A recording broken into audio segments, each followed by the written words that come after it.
Mbappe, Thuram,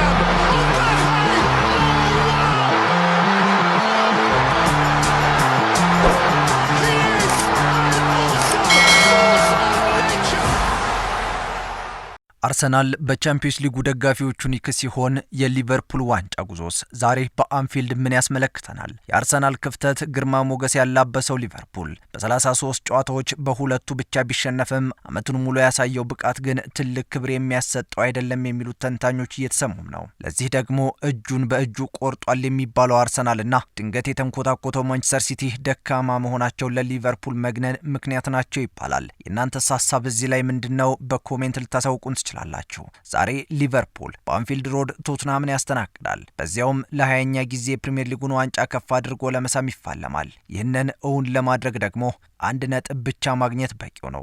ለመሆኑ አርሰናል ስለምን እጃቸውን በእጃቸው ቆረጡ ተባለ? እውን የሊቨርፑል የዘንድሮ ብቃት የሚካድ ነው? የዛሬው የሌጀንድ ስፖርት ጥንቅራችን በዝርዝር ይመለከተዋል። ይህንን ቻናል ላይክ፣ ሼር፣ ሰብስክራይብ በማድረግ አዳዲስና ታሪካዊ ስፖርታዊ መረጃዎች ይድረሷችሁ፣ ለሌሎችም ያጋሩ። መረጃዎቻችን ይቀጥላሉ። Mbappe, Thuram,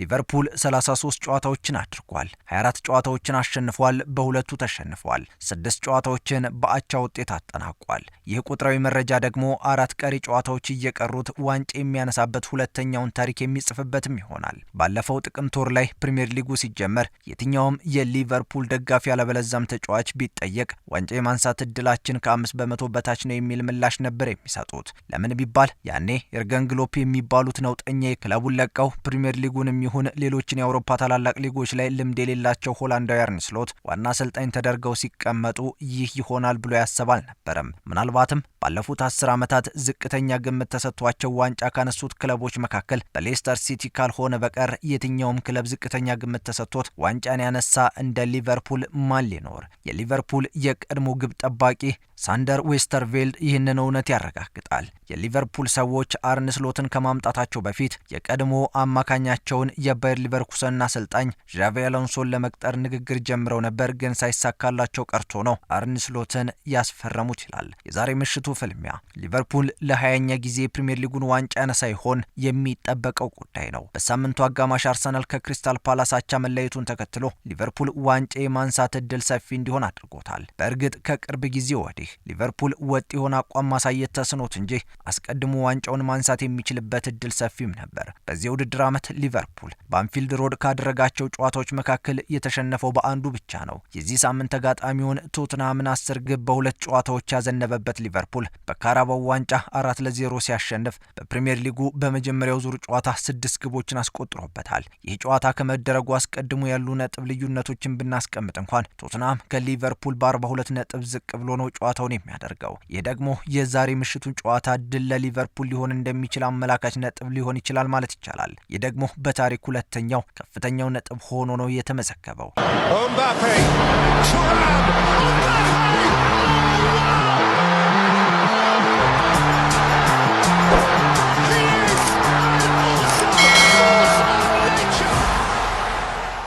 የሊቨርፑል ጉዞ ከ1990-91 የውድድር ዓመት በኋላ ይህ ከፍተኛ ሆኖ ተመዝግቧል። ከዚህ በመቀጠል በ2004 ከአርሰናል ጋር ጨዋታ አድርጎ ዋንጫውን ሲያነሳ የሰበሰበው ነጥብ ልዩነት የሊቨርፑሉ ከፍተኛ እንደነበር ታሪክ መዝግቦታል። መሐመድ ሳላህ ሊቨርፑል ከቶትናም ባደረጋቸው ጨዋታዎች 15 ግቦችን በማስቆጠር ከየትኛውም ተጫዋች በላይ ክብረ ወሰን የያዘ አጥቂ ነው። በተጫዋች ብቻ ሳይሆን ሁሉም ክለቦች ከማንቸስተር ዩናይትድ ውጪ የመሐመድ ሳላህን ያክል ግብ በቶትናም ላይ ያስቆጠረ የለም። ዩናይትዶች 16 ግቦችን በማስቆጠር ቀዳሚ ናቸው። ሊቨርፑል በ33 ጨዋታዎች 79 ነጥቦችን መሰብሰብ ሲችል በዚህ ጨዋታ ቁጥር ማንቸስተር ሲቲም ይሁን ማንቸስተር ዩናይትድ ይህንን ያክል ነጥብ ሳያስመዘግቡ በታሪክ ያሳለፉት እንደሆነም ይነገራል። እናም በዚህ መርሃ ግብር ቶትናም ላይ 1 ነጥብ መውሰድ ከቻለ ሊቨርፑል ለ20ኛ ጊዜ የእንግሊዝ ፕሪሚየር ሊግ ዋንጫን በማንሳት ቀዳሚው ቡድን መሆኑን ያረጋግጣል።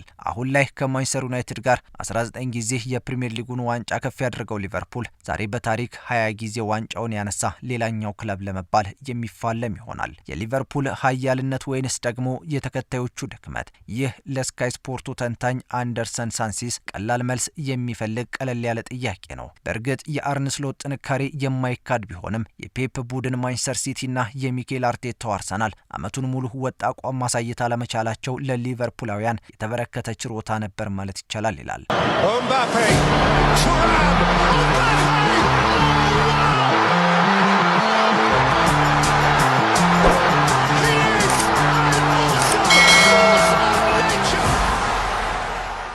ዛሬ ከቶትንሃም ጋር በሚኖረው ጨዋታ ታላቅ ፍልሚያ የሚጠብቀው ሊቨርፑል ተሸንፎም ቢሆን ዋንጫ ሊያነሳ ይችላል። ይህ በአርሰናል ጨዋታ የሚወሰንም ነው። ከዚህ በፊት የራሱን እድል በራሱ የሚወስነው ሊቨርፑል ዛሬ ለደጋፊዎቹ የዋንጫ በረከቱን የሚሰጥ ይሆናል። ዛሬ የሊቨርፑል የወደብ ከተማ ላይ ብዙ የስፖርት ቤተሰብ የተሰባሰበ ሲሆን ከዋና የሊቨርፑል ደጋፊዎች ባሻገር አርነ ስሎት ጨዋታውን ለማሸነፍ አዲስ ክብረ ወሰን ለመጻፍም የሚቆምሩበትን የታክቲክ ቁማር ለመታደም የሚጎርፉ ሰዎች መገኘታቸው ግልጽ ነው። ሊቨርፑል በታሪኩ 5 ጨዋታዎች እየቀሩት ዋንጫን አሸንፎ የማያውቅ ሲሆን በዚህ ውድድር ዓመት ጠቅላላ ነጥቡን 94 አድርሶ የማጠናቀቅ እድልም አለው። ይህ ግን በሁሉም ጨዋታዎች ላይ አሸናፊ ሆኖ ማጠናቀቅ የሚችል ከሆነ ብቻ ነው። ማንም ያልጠበቃቸው አርነ ስሎት አሁን በእንግሊዝ ምድር ነግሰዋል። በመጡበት ዓመት ሻምፒዮን በመሆን ያንኑም አሰልጣኝ ኤርገን ክሎፕ ይዘውት የነበረውን ቡድን ሳይሆን በብዙ ስብራት የተጋለጠውን ቡድን ይዘው ሚኬል አርቴታና ፔፕ ጋርዲዮላ ባልተጠበቀ መንገድ መዋዠቃቸው የአርነ ስሎት ታክቲክም ተጨምሮበት ሊቨርፑልን ባለድል አድርገውታል የሚሉት የስፖርት ቤተሰቦች የበዙ ናቸው። ፔፕ ጋርዲዮላ በሲቲ አሰልጣኝነት መንበር እንደ አሁን አይነት መዋዠቅ አጋጥሟቸው አያውቅም። ሚኬል አርቴታ ደግሞ ይህ ለሶስተኛ ጊዜ ሁለተኛ ደረጃን ይዘው ያጠናቀቁበት ዓመት ሆኖም ይመሰገባል። ለዚህ ደግሞ አርሰናል በቻምፒየንስ ሊጉ ረጅም ርቀት መጓዝ ከስኳድ ጥልቀቱ ጋር ተደምሮ ዙሩን አክሮበታል ነው የሚባለው። በአርሰናል ቤት ያለው የስኳድ ጥልቀት እዚህ ግባ የሚባልም አይደለም። ይህ ባለበት ደግሞ እስከ ግማሽ ፍጻሜ በድል የገሰገሱት አርሰናል ጫናውን አበርትቶበታል። ያም ሆኖ ደጋፊዎችን በቻምፒየንስ ሊጉ ሊክስ የሚኬል አርቴታው ቡድን ቀመር ማብላላቱን ቀጥሎበታል። ላለፈ ክረምት እንዲሉ አርሰናል አሁን ላይ ትኩረቱን በቻምፒየንስ ሊጉ ላይ ብቻ ማድረግ ይኖርበታል።